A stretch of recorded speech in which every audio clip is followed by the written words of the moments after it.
authentic ramen and mochi ba ang trip natin? So, ohayo gozaimasu, Keisan. Nandito tayo ngayon sa Shin Mikana Japanese Restaurant and Supermarket. Dito lang yan sa may Farmers Cubao. So, pagpunta natin doon, wala pang 11 a.m. So, naghintay tayo ng 10 minutes at ito yung grocery supermarket sa ilalim. So, yung mga Japanese products and items na authentic, you can buy them here. Ito nga pala yung trending na store sa TikTok. So, you can also buy an individual ramen and napakarami nilang classification ng tofu which I would like to try.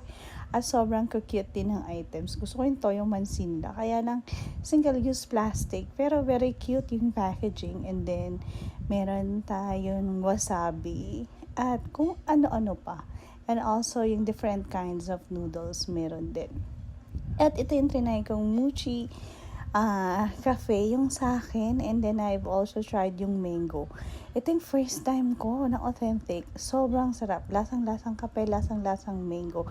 Hindi siya kasing lasa lang nabibili sa grocery store na parang, ewan lang. Ito yung flavor, to die for. On point talaga. At ayan na nga, 11 a.m. na. So, nag-proceed na kami dun sa second floor. At ito yung ambience. Ramdam na ramdam mo yung pagiging Japanese. Say, shala. So, ito yung window doon sa second floor. Pero, kapag nasa labas ka, ito yung itsura niya, oh.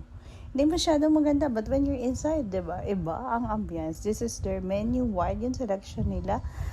Medyo mataas ng konti, but premium naman yung ingredients and malaki yung serving. So, all in all, goods na din siya. Sakto na din siya.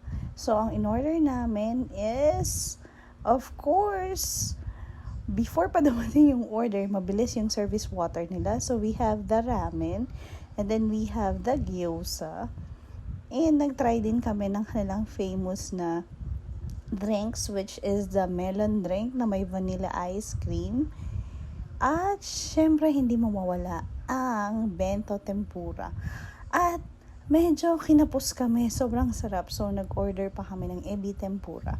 So, for the tastes, ang mga person, let's go!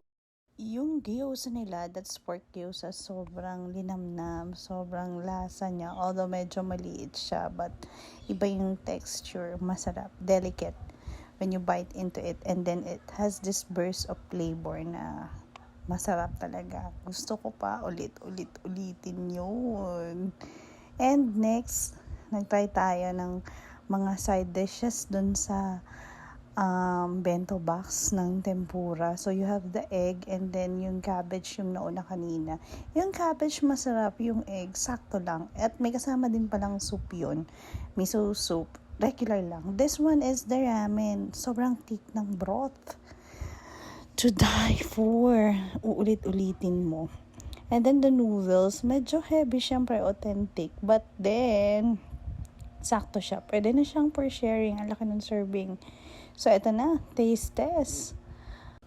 Medyo mainit at umusok pa. Takot mapaso si Sisi. Para lang pag-ibig yan, hindi dapat minamadali. Char! Yan. Sarap. Sobrang thick ng broth and then yung noodles. And try nyo. You need to try it. Kasi worth it siya. At ito na siguro yung pinaka-authentic na natikman ko. Yung pinaka-malapit. Ito na, to die for. This is the tempura. Dati ayaw kong pakita talaga yung face ko when I eat. Pero ngayon, na-realize ko why my friend was suggesting kailangan kong ipakita na kumakain ako. Kasi yung the shots that I have dun sa mga feeds ay organic. So, whatever happens, happens. So, kung talagang masarap yung food, diba? Ito yung food gasm. Talagang to die for. Sobrang sarap. Sobrang crispy nung labas. And then, when you bite into it, it's hot and delicious dun sa inside. And it's soft. Hahanap-hanapin mo, hahabul-habulin mo.